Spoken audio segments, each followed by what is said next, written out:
I really wanted to have this episode too to kind of unsheath the cloak of what I do in the CRM, in our CRM, and why it's important to us. I sucked at following up with leads. When it came time for like January, February, and we were just getting like onslaughted with tons and tons of leads, I wouldn't follow up. Whoever like says yes on the phone is going to get the deal. But you can sync your Gmail with HubSpot. Every time I send an email, when I send that email to that client, it actually goes into that client property. Cody can log into HubSpot and he can look at this specific client and he can actually see all of my emails to them. He can also see all of the incoming emails as well that are coming to me. But another cool thing about HubSpot is that I synced it to my contact. And so now if a contact calls me that's in my HubSpot profile, their information pulls up on my phone. Even in a spreadsheet, let's say that you're making notes or something, talk to them then, we talked, we discussed, this was the stuff, we talked on this day, and then they contact 3 years later, 5 years later. I know it's hard for some people to believe, but you said it happens. There's a lawn care company that reached out to us 4 years ago. So I was like, this person is calling me again. 4 years later, he's like, yeah, we talked a long time ago. And I was like, no, I remember you. Yeah, back in as I was saying this, I was in the HubSpot app. And I was pulling it all up. Is if you go to our website, evergrowmarketing.com, and you go to the contact page, we have a form on there. That's actually a HubSpot form. So when somebody fills out that form, all of those fields map to a property in HubSpot. And so like the first name, last name, email, and phone number, that all maps to the customer, the user property. And then like company and domain, those two fields match to the company property. Then it'll create a contact profile. Those are two ways that we automate the lead flow coming in. I learned stuff because this is a section of the business where, I'm like, look, that's a Jake thing.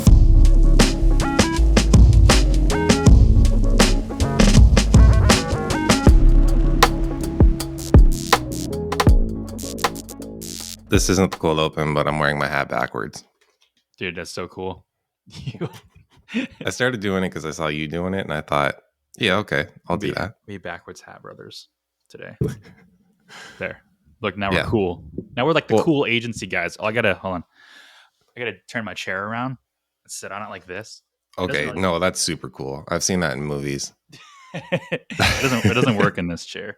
Apparently, Herman Miller doesn't make their chairs so you can sit on them wrong. I guess that would make sense. But actually, my real cold open is not helping with the bro name at all because it was tied in with all of this bro stuff. And I wanted to ask you because I've been thinking about it myself. So you have to ask back and say, good question, Cody. You have to do that. But first we ask you. And I say, Jake, when was the last time that you felt embarrassed about how weak you were? It's a good question, Cody. Thank you for asking. Thank you. It's every time I open a door that's too heavy that like it shouldn't be as heavy as it is, but then like I go to open the door for like an old lady or even Lauren, and I'm just like, and then like my finger slips off and I go, oh, and then like I have to like use two hands and open it. Like those are the worst. Those are the days where I'm like, wow, I should have just let Lauren open the door for me. So not when you mix it up of the push or pull, but just when you're like, whoa, that's why. Because one is an attack on your strength and the other is an attack on your intelligence. Oh, Lauren has I got her for Christmas. I got her a 15-pound weighted blanket, and every time I pick that thing up, I feel weak. Because I'm just like, oh, geez. Like that. I was like, even last night, I was like, can you grab that with one hand and just like hold it above your head?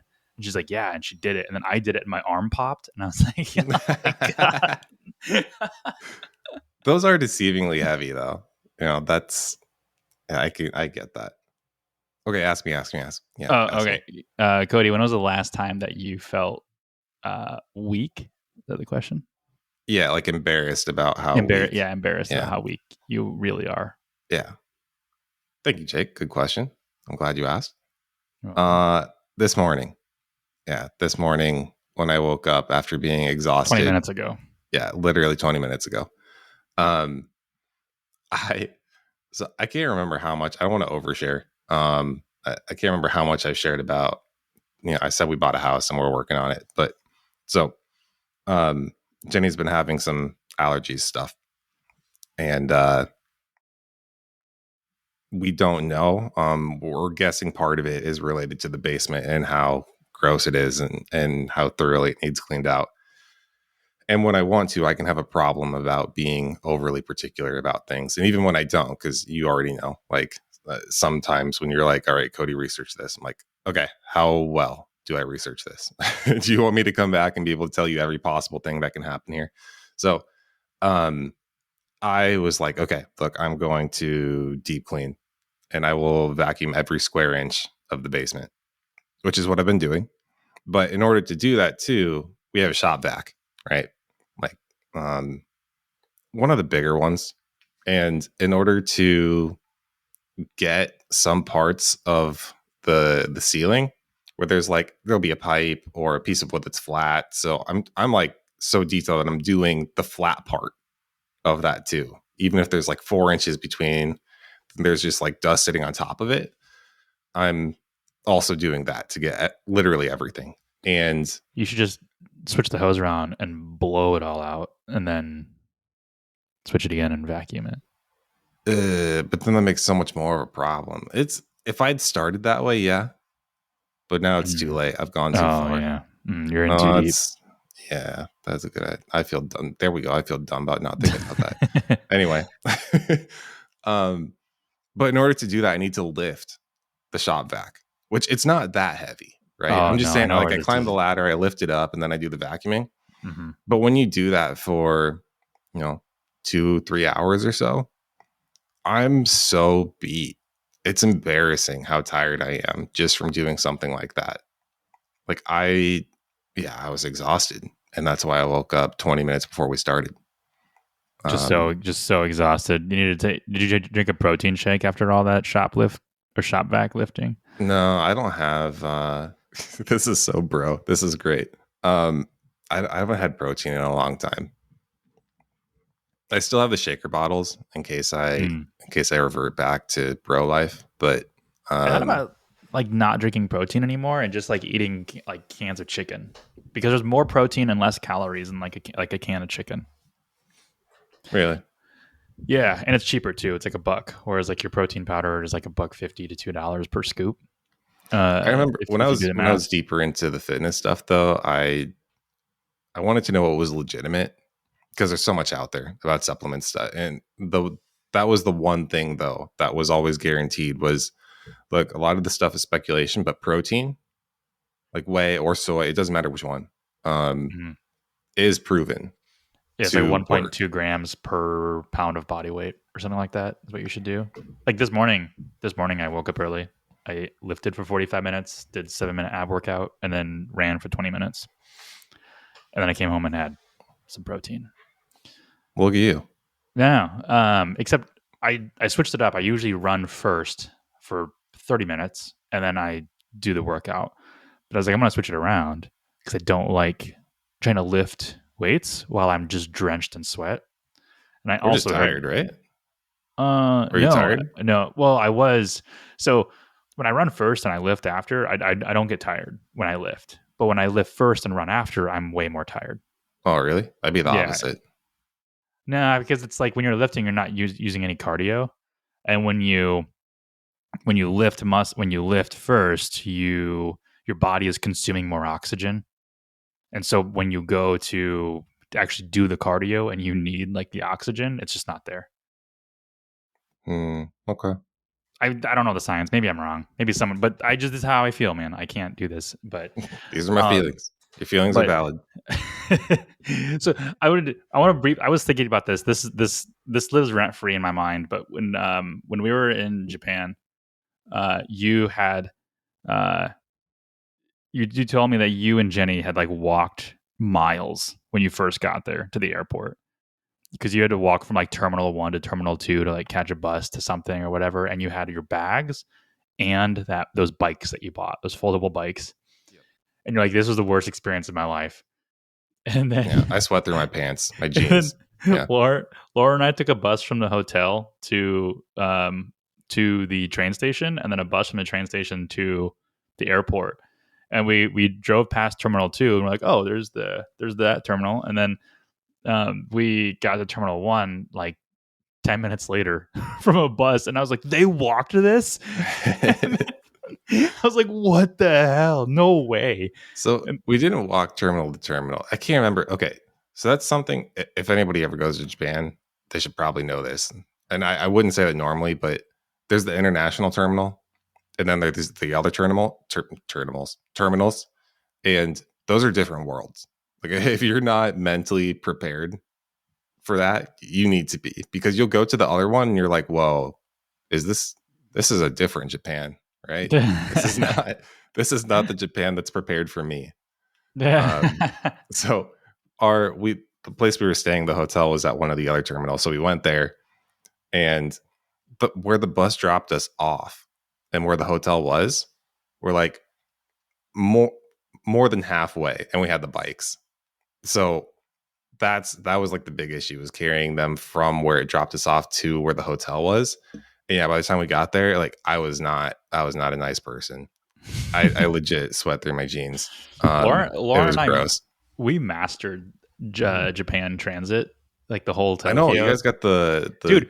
We trains down. We snuck onto, well, after we missed our stop in Harajuku by like 20. Yeah, that's because you were relying on me, and I was like, don't do that, dude. I don't know the trains. Oh, it was Akihabara. We were going to Akihabara. But like, no, we mastered it. And then we even got to the point where we snuck onto the like Japan first class Oh, really? train. Yeah. So like one time we got on a train and we're like, this is a really nice train. Like the seats like spun around and like it was like all seated and everything. They're all like air conditioned and everything. And there's nobody in the cart. And I was like, this is cool. And then we got to our stop and we got off and we're like, sweet. And then wait, you got to ride? Like, yeah, we rode to our destination. Like nobody caught you or anything? Yeah, right. We were like 10 minutes. We were That's on so like, cool. like first class. Just and then it happened again, like our second to last or last day where we're like first class. We get on the train because it's the right line. It's just like the wrong cart. You know, we should have been like, yeah. you know, like further they've got down. the women's only carts and Yeah. And so Lauren and I just like get on the train and we're like getting there. I'm like, oh, this is first class again. Interesting. Well, it worked last time. Let's sit down. But this one was different. It was like the first one that we were on. It was like you had to like scan the ceiling with your Suica card to be like, oh, okay, or else like because like it was like red light and then it would turn green once it scanned. And like we couldn't get ours to scan. We're like, nah, screw it. And it just sat there. And it happened again on this time. Only there was like an attendant like walking up and down. And it was this lady with like a basket with like goodies and like chips and things like that. And she comes up and she's like signal to the scan thing. And I was like, oh, like doing the weird, like I don't speak your language kind of thing. And she goes, oh, okay. And then it's like very kind. She's like, follow me. So like we followed her through like 3 carts, like down a spiral staircase to like another cart. Like, yeah, like this is like a double decker train that we're on. And then like to another cart. And then she opens this door and like it looks like a New York subway that's like jam packed full of sweaty, gross people, like in sardines, standing up and just like holding the railing. And she just like looks at us and goes like this. She's like, Dozo, go join them. Yeah. He goes, here, join the plebeians, you poor ass. It was just so funny. Very Japan. Like, that's I awesome. guess we won't make that mistake again. Have you seen Demon Slayer? What was the big movie that popped off? It's like one of the best selling in Japan now. It's Mugen Train. Demon Slayer. Yeah, I can't remember that. I know it's Demon Slayer, but I can't remember what the subtitle was. But when you see that though, and after you've been to Japan and you see like the train conductor in there, you're like, yo, this is badass. That's cool what they do. Like they do it so different. You're like, he's gonna go down with the actual puncher, and this is 1920s right now, and he's gonna use the hole puncher on my ticket. Because they still do that. Nowadays you just boop, you scan your Suica card. I guess if you're taking the Suica line, but it's not like a ticket anymore. You scan the ceiling. You wouldn't know that because you didn't ride first class. Oh, yeah. And I say snuck onto it like a little maybe it rebel. depends on the trains that you're on too. And I don't know, maybe I was just doing things like someone who didn't know because I Yeah, but we didn't. I mean, what, the worst that's gonna happen? The train's mid go. Like, are they stop the train for us? Like, no, they're they're gonna get to our next stop, and we're gonna get off and get on the right train. yeah, they apologize Um, when the train's like 7 seconds late anyway, so they're not yeah, going to no, stop for you.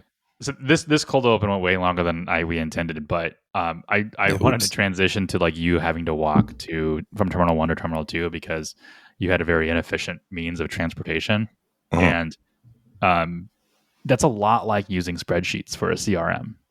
Oh, good. I like And what then you this did is there. where like if you watch Always Sunny in Philadelphia, it's where like the opening song comes in. Um, but I was talking to someone again, as all of our podcast episodes start. I was talking to someone, and they were saying that they didn't really understand the whole CRM game. Like they didn't understand, like they don't think you really need a CRM, and it was just another fancy tool to pay for that you just ultimately don't need.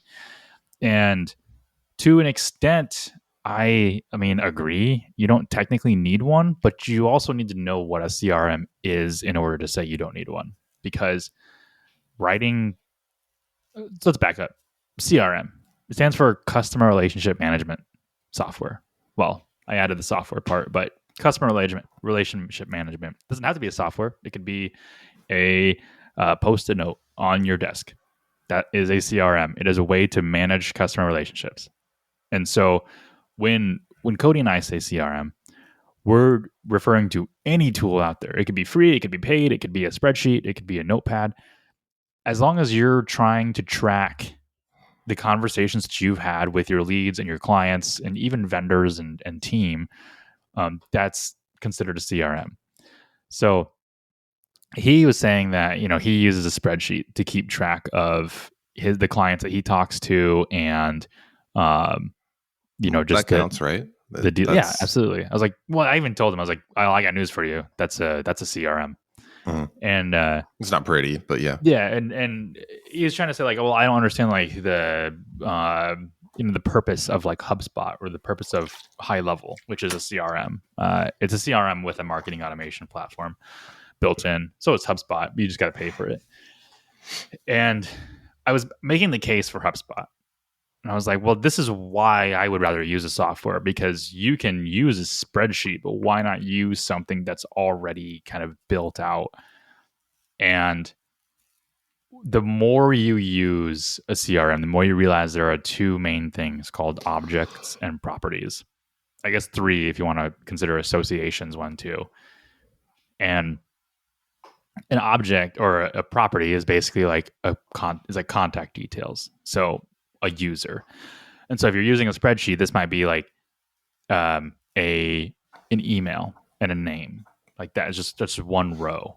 And then you have another property, which would be like a company name.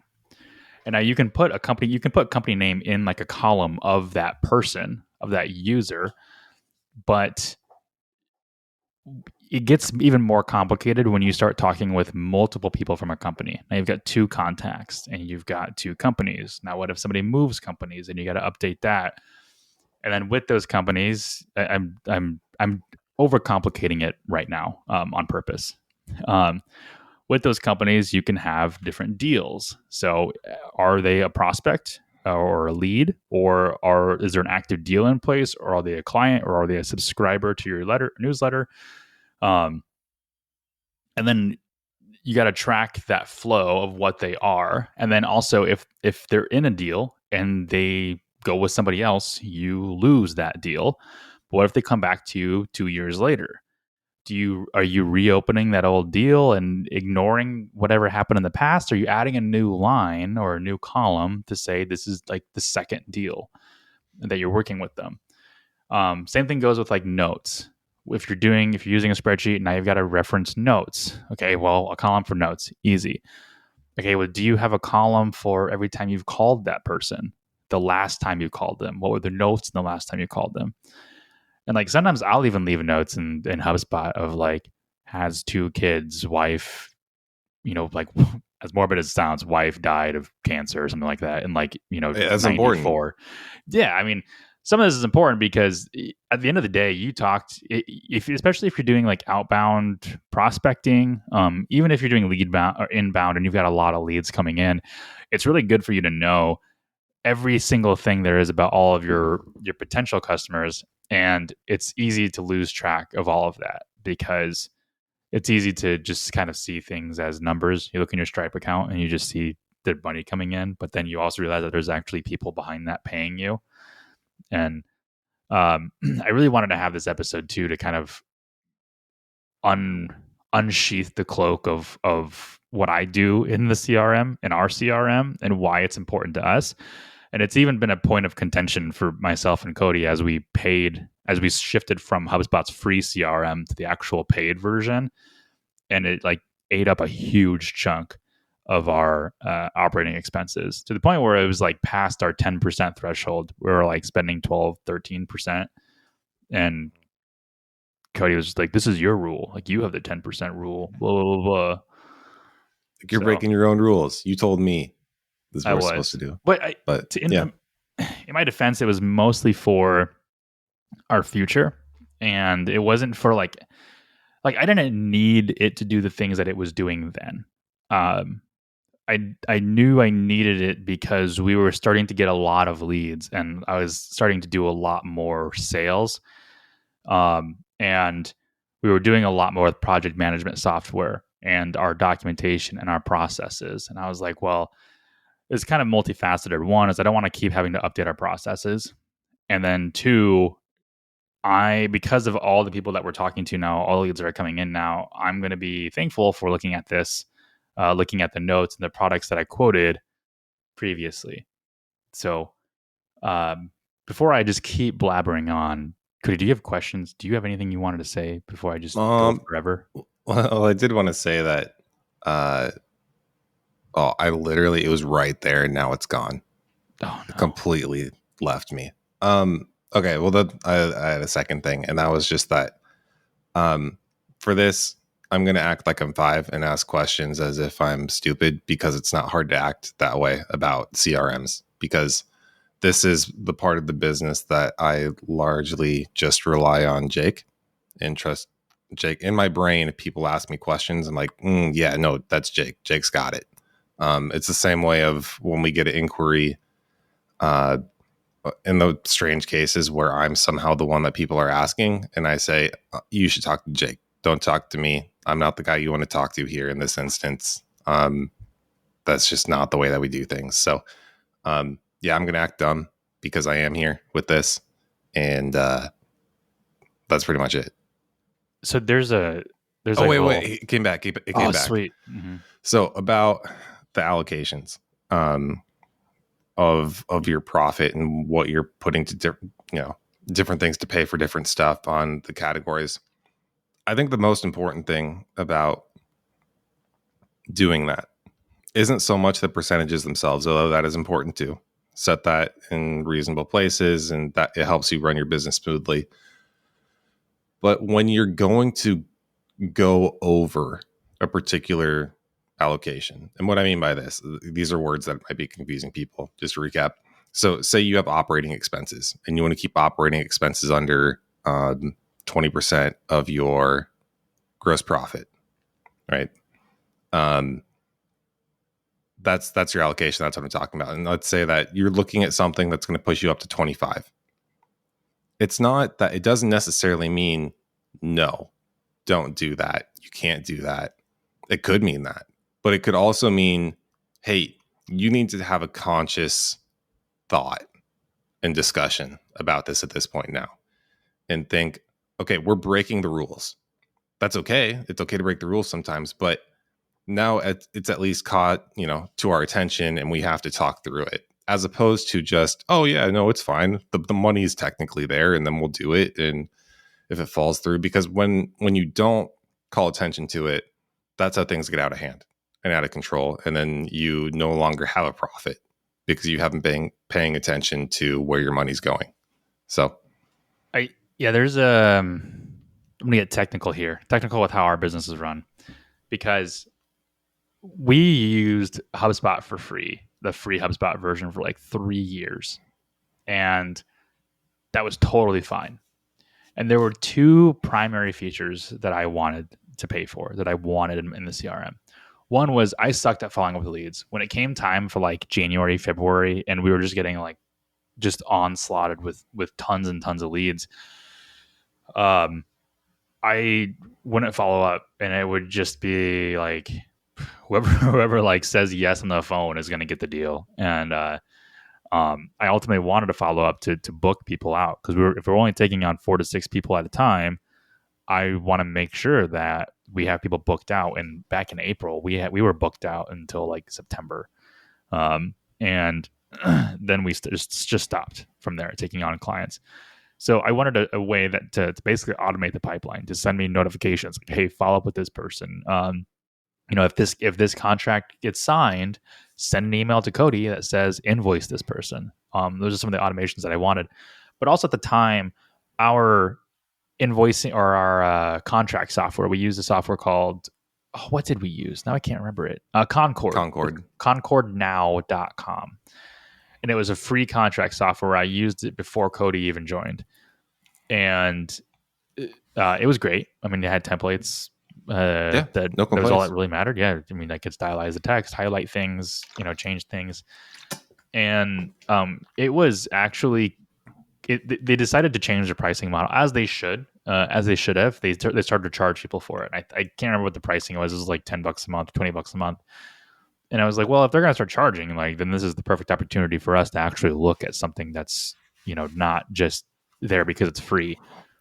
And HubSpot had just released a beta feature called quotes. And in HubSpot, that allowed you to create the same quotes that we were creating within Concord, except now I could create quotes with dynamic properties in them. So instead of saying like, this company, and like deleting that everywhere in Concord and then replacing it with a new company, I could just have a dynamic field in there, to where if I assign that quote to a specific deal that's associated to a specific contact and a specific company, it would just pull all that information into the quote right away. I don't have to really make any updates to it. Additionally, the quotes had line items in there. So I think the quote feature was free. I think the quote feature in HubSpot is free. I'm not 100% sure. But what made the quote feature really unique is that um, if you have products associated to a deal, so like in HubSpot, if you have a contact, you have a company, and they are usually associated, you can make that association, and then in like the right hand column, you can say like, does this association have a deal, or does this company have a deal, and is that associated to which person at that company? And so you can make the deal, you can explain what the deal is, and then you can also add products to that deal and say like, so in your product library, you can say like, for us, it'd be like, okay, this is a website build. It's this price. This is the monthly marketing. It's going to be this price per month. And then you add all those products in. And then when you generate that quote, you just pull it in for whatever deal that is in the pipeline. And then it'll pull in the contact and the company into the contract right away. And then it'll also pull in all the products that you've assigned to that deal as well, in the like built into the quote. And then like I modify a couple things in there, like just some details in the terms, and it generates a link that I can just send to the client and just say, hey, here's the quote, and they can e-sign it. So they'll open it, they'll just like click sign, and then they verify with their email, and then I do the same, and then it's signed. And then what I do with that, and then I just change the deal stage to contract signed. And then as soon as it goes to contract signed, Cody gets an email that says this client needs to get invoiced. And eventually that's going to change, and we're going to set up another automation to where it generates a ClickUp task for Cody to invoice, or whoever is invoicing to invoice, and then also a ClickUp task for me to generate the actual client folder and project setup. Those are the primary things that I wanted, and the main reason I wanted to pay for this is and continue this for a while is, one, at the time, our monthly reoccurring revenue, our MRR, was big enough to sustain this uh, this CRM upgrade. It's like $450 a month is what it is, right? I'm saying But that right? Yeah, yeah, I think it we was, but it was in negotiated Sprint. hard for a discount, so we might still Yeah, have I a think if remaining discount. that's true. Yeah. Well, I think it's like in perpetuity, man. Like I think like we just get it forever.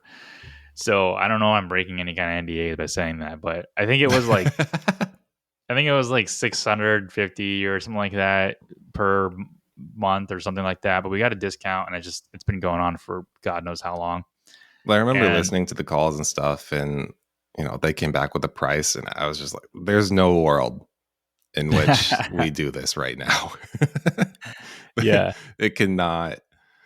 Yeah. so they gave us this discount that made it so we could afford it within our current allocations. The problem is summer hits, and when summer and winter hits, the I skipped fall there. Fall hit, and when fall and winter hit, our MRR drops because in the landscaping industry, people naturally just kind of fall off for the winter. And this made it so it didn't fit in our monthly allocations, and it kind of made us question like, do we need to have uh, 10% in our allocation to operating expenses and drop the CRM, or do we break the rule and keep the CRM? So I reached out to our rep and I was like, hey, do we lose like the products and everything that I've created and built? And like, there's also custom properties too within that you can add. And like some of the custom properties might have been like, I can't even think of them right now, but like maybe the type of lead it is or something like that. I can't remember what I did. But Yeah, I I remember added, having them, but I don't remember what they are. yeah, I added custom properties um, to contacts and companies. And I was like, do we lose the custom properties and contacts if we pause the CRM? And they're like, he's like, after like 3 months of pausing, yeah, you lose it. And so I was like, well, I don't want to do that. So we kept it. And ultimately it ended up working out. But the one thing to consider is like it never actually reached 10% of our monthly operating expenses. It reached 10% of our MRO, which is different than our actual operating expenses. So this Mhm. MRO is a Yeah. term that Cody has coined. What Yep. does it mean? Monthly recurring operating expenses. Effective monthly recurring Oh, wait. Hold on. Hold MRO. on. Let me pull this up. I'm going to look at it right now. Because since this change, there's been a few things that, yeah. So we've switched over monthly recurring revenue to be more specific to monthly recurring gross profit because revenue doesn't matter. Gross profit is Oh the, yeah, MRGP. Yeah. um, yes. And then, sorry, I Most butchered gurus that. talk about MRR. They talk about like $10,000 in MRR or $100,000 in MRR, and like you can't build a business off of MRR. Okay. I see what you mean now. Because Yeah. I thought when you said M, I thought it was just the letter, but Oh, no, it's that's I see what I did here. Why do I do things like this? I mean, it I don't makes know. sense, but it's definitely not helpful if you don't know without explanation. It's a 5-letter acronym, EMROE. Yeah, effective monthly recurring operating expenses.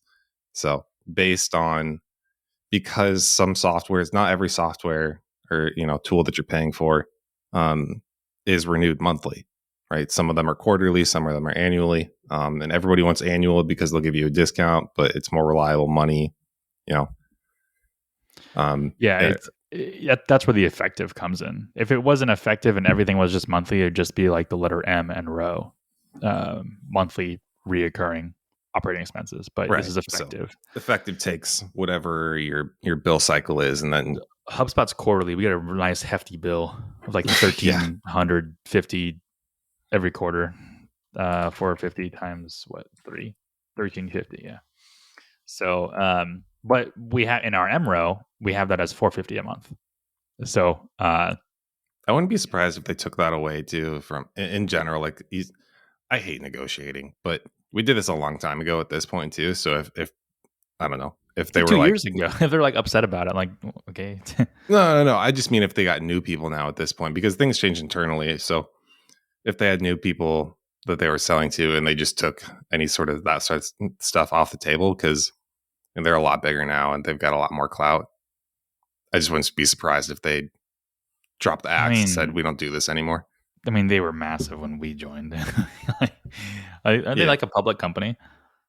Yeah. They're publicly traded. Yeah. Yeah. But all this was to say, because we never, like, our investment in our CRM never actually affected we never went above 10% of what we allocated towards operating expenses. So like our operating expenses is 10% of every dollar that every gross profit dollar that we receive. So everything after like ad spend or cost of goods sold, 10%. So that includes website onboarding. And website onboarding is not monthly recurring gross profit. It is a one time. And so you start to build like this shelf of extra money in your operating expense account that's really unaccounted for. And it's really good for things like one-off purchases, like a computer for a new employee, or um, or maybe like a new camera for the podcast or something like that, or lawyer fees, Yep. like we've had That's to a good pay one. recently. Not because we're sued. We're seeking we're seeking trademarks. That's all. Establishing our businesses too. Um, Yep. uh, we have another business that we're establishing with an LLC, but besides the point. That's what that's for. So there was always some buffer for that for the CRM cost. It just exceeded our MRO, which is a problem. It's a problem that just needed to be addressed. It didn't necessarily need to, say like, no, we shouldn't do this. But yeah, we had that conversation. So, uh, all that being said, that was a long detract. So if there's anything that I'm saying, Cody, I encourage you to use that little hand raise button next to your name, so I can I The can hand stop. raise. Yeah. I think it might be good sometime to go over the breakdown internally of how we won't have to give exact percentages, but give people a heads up of um, what some of the stuff actually means, because I don't know, the things I hear from gurus sometimes I'm like, Well, what are you talking about? What is going on here? well, we can talk about it in our next episode, but we can also extrapolate on it too, because we've got our once we get our P&Ls back from Jeff, our accountant, for this month, we can do our annual review Mhm. like we did back in Colombia. Yeah, that'll be cool. So we can see, you guys can see how much we've grown. We'll only So talk in percentages now though, because we don't want people, coming after our families. So yeah, I guess people could follow along if they listen to that episode and be like, we did this percent, and then it's like, okay, well, they're here now. honestly, I mean, cool. If you're that committed and you're that thorough, I would do that. I mean, if it was, but most people don't do that sort of thing. So All right, I'm gonna jump back into the CRM thing. yeah, I didn't CRMs. have like a ton to say about it, but I did have feelings that I wanted to say about it, because I was explaining to this guy about why having a CRM of sorts is important. And there's all different ones out there. There's HubSpot, I think Asana. No, that's a project management tool. Well, let me Um, ask you a question then. yeah. When we get leads Hmm. and we've had them before, or we've not had them before, Hmm. how does that stuff work in the CRM, and how is that beneficial? Because if somebody has no, they're just going off of memory, or they're going off of, I mean, even in a spreadsheet, let's say that you're making notes or something, talk to them. Then, we talked, we discussed, this was the stuff we talked on this day. And then they contact, 3 years later, 5 years later. And I know it's hard for some people to believe, but you said it happens, right? Yeah. I have an example right now. So I'd tell you the example, then I'll also tell you what I would do if I was just doing things manually versus like an automated way like we do now. But the example is there's a company on the East Coast, a lawn care company, that reached out to us in 2019. So this is like four years ago. We were We babies. Yeah, like basically the inception of the business, like the end of the first year that we were in business, they reached out to me. Um, Took them through the sales process again. Like they reached out to me. Everything is inbound at Evergrow, so we've got a pretty healthy close rate. But they ended up not going with us. They went with like a local marketing company. And whatever, like all that. I used HubSpot. I used the free version of HubSpot. I used the free version of HubSpot before Cody was even with me, and I had their information saved in there. And the cool thing about HubSpot too, you're on the. I'm going to keep saying the free version whenever there's a feature in there that's free. But you can sync your Gmail with HubSpot, and I'm sure you can do Outlook and whatever too. But we use G Suite, so or Google Workspaces, so I sync that. And every time I send an email, I make sure that the extension, the Google extension for HubSpot is on, and it changes my send button from blue to orange. And that's how I know. But when I send that email to that client, it actually goes into that client property. So Cody can log into HubSpot and he can look at this specific client and he can actually see all of my emails to them. He can also see all of the incoming emails as well that are coming to me, just because I have it set up that way. And this just makes it so I don't have to log as many notes. But basically, I was I think it was like last Saturday or 2 Saturdays ago, just doing work, and then I had to go take a massive poop, and I was sitting on the toilet. This is so TMI. People were like, I don't care. And my phone rings. But another cool thing about Google is that, or what HubSpot is that, I don't know how I did this. I did it years ago, but I synced it to my contacts. And I think I did it with the HubSpot app on my phone. And so now if a contact calls me that's in my HubSpot profile, their information pulls up on my phone. So I was like, this person is calling me again. And we're in 2024 now. I can't remember if this was like the beginning of the year or like the end of 2023. So this is 4 years later. And I answer and I was like, hey, how's it going? And I could call him by his first name and everything. And he's like, yeah, we talked a long time ago. And I was like, no, I remember you. Yeah, back in like, and as I was saying this, I was in the HubSpot app. And I was pulling it all up. I was like, back in the, it's like 2019 is when we last talked. And I think that impressed him because he was like, yeah, ultimately I went with a local marketing company, and it's just not working out. And I've gone for so long of just kind of like letting things go the way they go. I've been growing, but it hasn't really been because of the marketing. It's just things that I'm doing, and I'm like, that makes sense. Like I hear that a lot. And then, but I was able to tell him like, hey, things have changed a little bit here. Not really. We still have the same package. So last time I quoted you a package called the Green Startup. It's now called the Foundation. Delivers the same thing, but our website build has increased quite a lot. It went from $1,000 to $3,000, and our monthly package is now $750 instead of $600. And but then I was like, but that's just ads. The management fee is the same. So he's like, great, send me over a quote, and I'll take it from there. So send him the quote. It's been like a week. He followed up, asked for this is besides the fact. He followed up. He asked for examples of websites we built, and also something else too. It was I can't remember. I sent it to you, and I was like, "Did you read my email?" It's like me talking to the lawyer sometimes, where they're like, "Did you read any of the legal stuff?"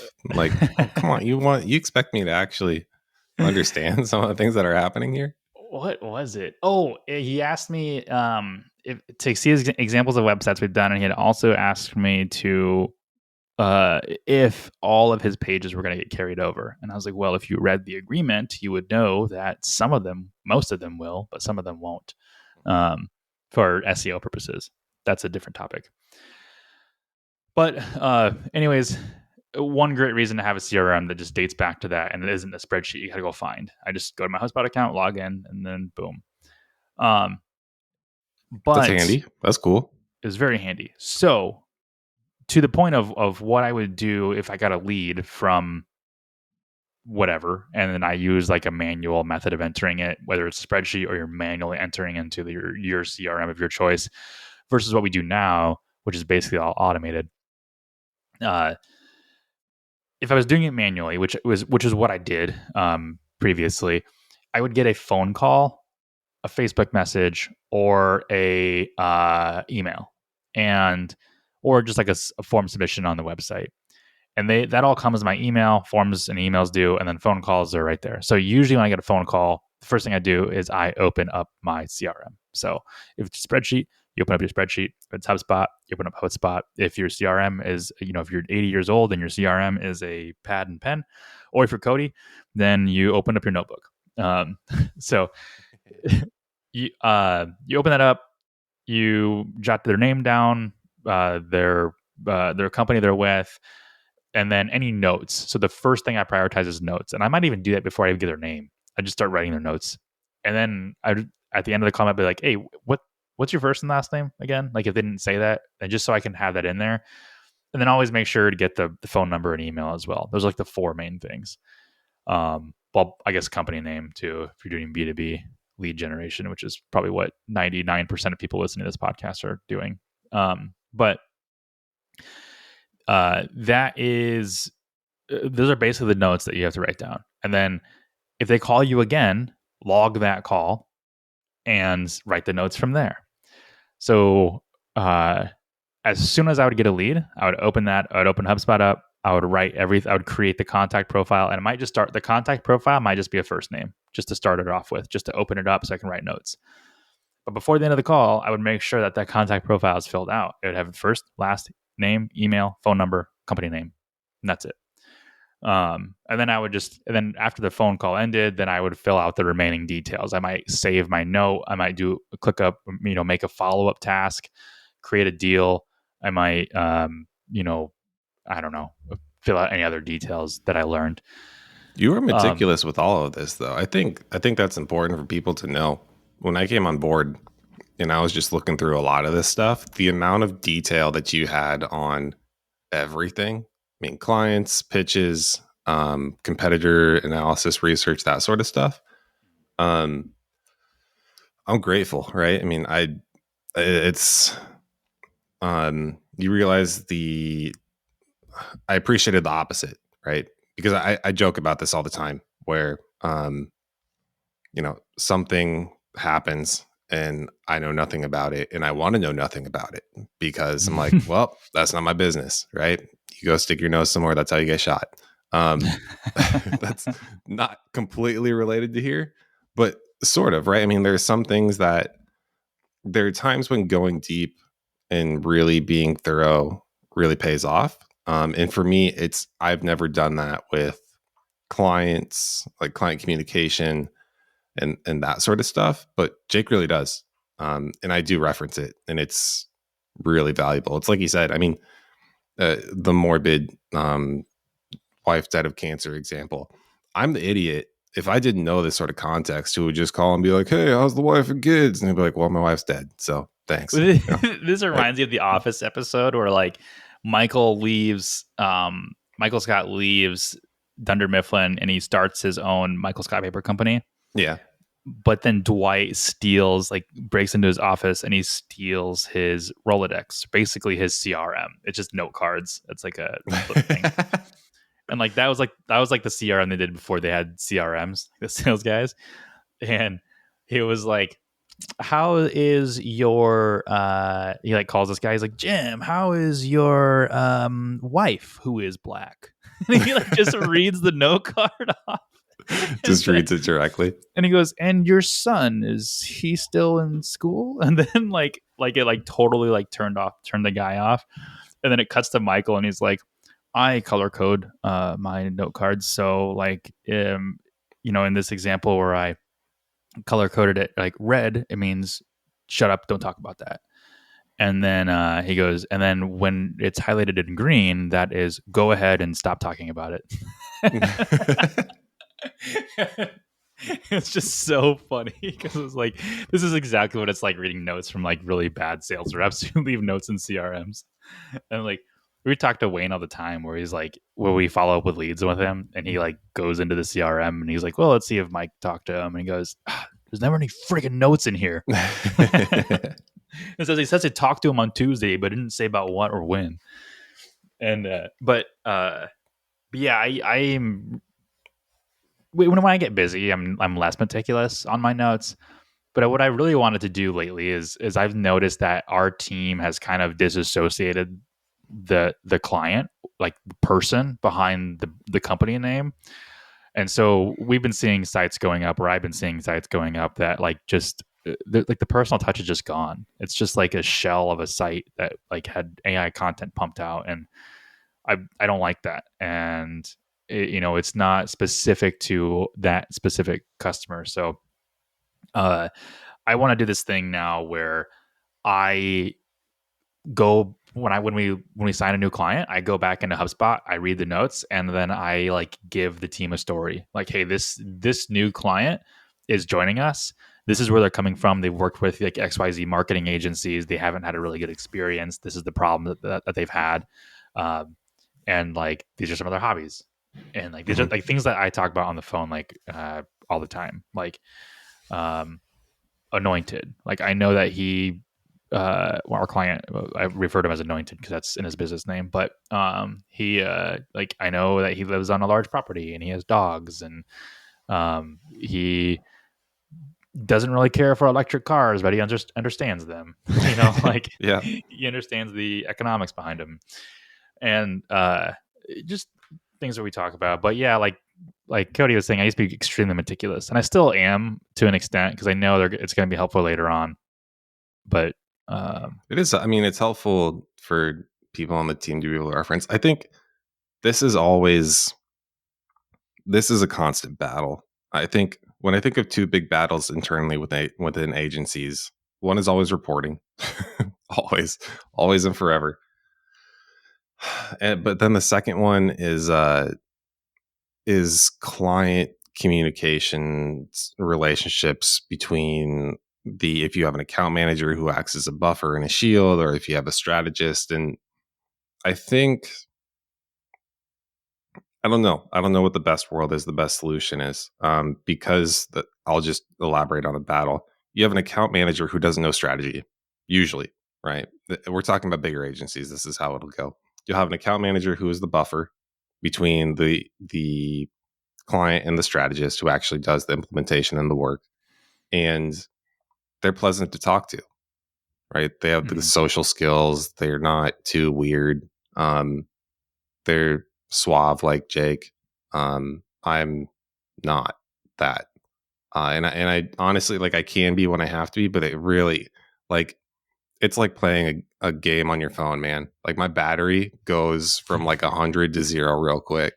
So those people are good for many reasons, and they play a critical role. But yeah, what happens is you get a disassociation between the strategist and the account. It's just another, it's text on the screen. There's no connection, and we see it all the time when we have the minions on calls with clients. Not only do they like it, but yeah, they get more invested and more um, involved. So, but if you remove the like an account manager and you have them communicating directly with the strategist, um, you might have better performance, but at the expense of weird communication. And that sounds dumb to say. It sounds to be like, okay, so they'll just be socially awkward. That can hurt relationships, and that can be bad for, for the client relationship with the company as a whole in general. So I don't know. I mean, we we've said that we always want, no matter what, even if you have account managers who that's their job and their skill, they still have to do strategy for a while. You have to be in a certain level of knowledgeable. You can't just come in with 0 and then be the client communication person and not know how to do anything when it comes to actual strategy and implementation. You have to do it's like you come into a company and you have to start at the bottom rung. You have to do some level of strategy for a while to be an account manager. yeah, we won't have. I don't want a single client facing person that hasn't taken their Google Analytics and Google Ads certifications. And yeah, that's all it comes down to. So it's like, again, we make, like we say all the time, like we don't hire marketers, we make them. So let's hire for the qualities. And this is another question that I was asked to by the same guy, which was like, how do you hire somebody if you don't hire for the skill? And because we can, there are certain skills that we can make in people, but there are other things that you can't, like not being awkward or weird. Like you can't you can't like train that. So uh so part of it is like, I need to know that some person, like an account manager, is going to man the CRM, and like they're going to be meticulous about their notes, about the client relationship perspective, but then also go through the analytics and ads and marketing training as well. But yeah, I mean, I don't know if I have more about CRMs, because every CRM does a tons of different things. Like, oh, I didn't even talk about our automated version. So like the way that we get leads now, the way that things get populated in our CRM is if you go to our website, evergrowmarketing.com, and you go to the contact page, we have a form on there. Don't fill it out. I'll be angry. Yeah, throw off our numbers. Yeah. But in there, that's actually a HubSpot form. So it's a HubSpot plugin in WordPress, and we use the plugin, and then we connect it with our HubSpot account. So when somebody fills out that form, there's like first name, last name, email, phone, company name, website domain, their area that they service. That's important for us because we have some exclusivity with where we work with people. So I need to know that before going into the call, so I know like whether I'm going to be turning them down or if like there's availability in that area. And then like some notes like, oh, how did you hear about us? And then also like, just leave a comment or whatever. And all of those fields map to a property in HubSpot. And so like the first name, last name, email, and phone number, that all maps to the customer, the user property. And then like company and domain, those two fields match to the company property. Did I say that twice? I can't remember. I lost track. The first ones that map to the contact. The second two, the last two, map to the company. And then everything else just maps to the contact property. So all of that information they submit automatically goes in to them, and then also they get associated. So the company that they entered with their domain and then their actual like personal contact details get joined together in HubSpot, and it creates an association. So when I comment or make a note in one, so if I make a comment or a note in the contact property, it'll automatically pull that into the company property as well. So I don't have to like duplicate efforts. It's just already there. And then it'll like associate who I was making that note for. For emails, it is the same way. Like if I get an inbound email and I have the sync set up with Gmail, then it'll create a contact profile. It won't create a company profile, but it will create a contact profile. So those are two ways that we automate the lead flow coming in. And also when somebody fills out a lead form on the website, they get turned into a lead property or an active lead in HubSpot. And then as they go through the deal stages, that lead signal changes to like current customer or like inactive lead or something like that. So I believe that HubSpot form is actually free. That the embed and everything is free within the HubSpot CRM free version. Yeah, you just can't remove the branding or change the colors. So yep. If you go to our web, we don't pay for the HubSpot marketing platform, so like we don't even have the branding removed, which we don't really care about. So yeah, I think that's all I had for CRMs, man. It was more of a rant, I think, than anything. No, it's fine. I learned stuff, right? Because this is a section of the business where, yeah, I'm like, look, that's a Jake thing. Jake's the pro. I bank on him. I trust him, and he's the guy. So it's good when you talk about it.